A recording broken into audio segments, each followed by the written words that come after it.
पहले वहां से भागा था तो दीवारों पर इतने गहरे निशान बने थे। निक ये भी नोटिस करता है कि उसकी बांह पर लिखा वही नंबर हेली की गर्दन पर भी लिखा हुआ है। जोना कहता है, अगर इन नंबरों को जोड़ो तो कुल 51 बनता है। इसका मतलब हम एरिया 51 में हैं, जहां वैज्ञानिक नए नए एक्सपेरिमेंट करते हैं और अभी वे हम पर भी प्रयोग कर रहे हैं। इसी वजह से तुम्हारी टांगे और मेरे हाथ बदल दिए गए। उनके लिए हम सिर्फ लैब के चूहों जैसे टेस्ट सब्जेक्ट हैं। अगली सुबह डॉक्टर के लोगों के जाने के बाद तीनों फिर से ट्रक में बैठकर वहां से निकलने की कोशिश करते हैं। कुछ दूर जाने के बाद उन्हें आगे एक चेक पॉइंट दिखाई देता है। वे ट्रक को तेजी से निकालने की कोशिश करते हैं, लेकिन तभी सेना एक विशाल पिलर सिस्टम एक्टिव कर देती है, जो ट्रक के सामने आकर रास्ता बंद कर देता है। उस सिस्टम को सिर्फ ऑपरेटिंग सिस्टम से हटाया जा सकता था। अब जोना ट्रक से उतरता है और उस कमरे तक पहुंच जाता है जहां लैपटॉप रखा हुआ था। लेकिन जैसे ही वह पिलर हटाने वाला होता है, एक गोली उसके चश्मे पर लगती है। उसकी नजर धुंधली हो जाती है।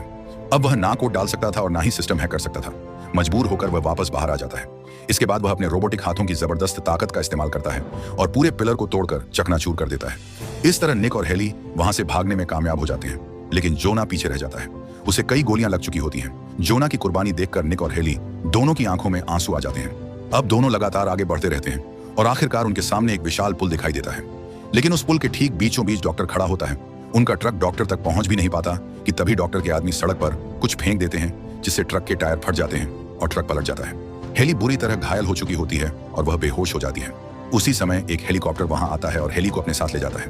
निक भी बुरी तरह घायल था, लेकिन वह अपनी पूरी ताकत लगाकर एक बार फिर खड़ा हो जाता है। तभी उसकी नजर डॉक्टर के नेम टैग पर जाती है, जिस पर डेमन लिखा हुआ था।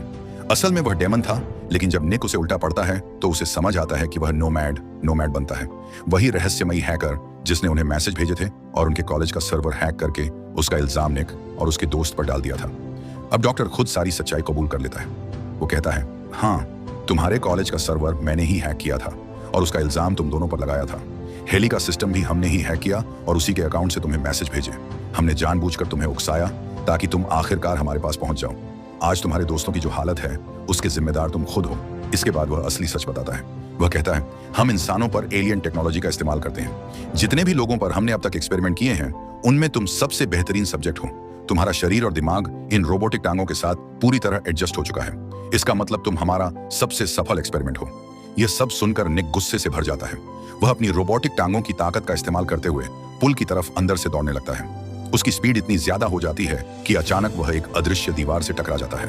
उस टक्कर की वजह से वह दीवार के दूसरी तरफ पहुंच जाता है। जब वह पीछे मुड़कर देखता है तो डॉक्टर वहीं खड़ा होता है। डॉक्टर अपना हेलमेट उतार देता है और तब निक को पता चलता है कि वह इंसान नहीं है, वह असल में एक रोबोटिक एलियन है। जिसके बाद निक अपने सामने देखता है और वहां उसे आउटर स्पेस, अंतरिक्ष दिखाई देता है।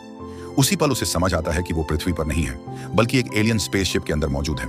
उस स्पेसशिप का नंबर भी 23541 था, बिल्कुल वही नंबर जो उसकी बांह और हेली के कंधे पर लिखा हुआ था।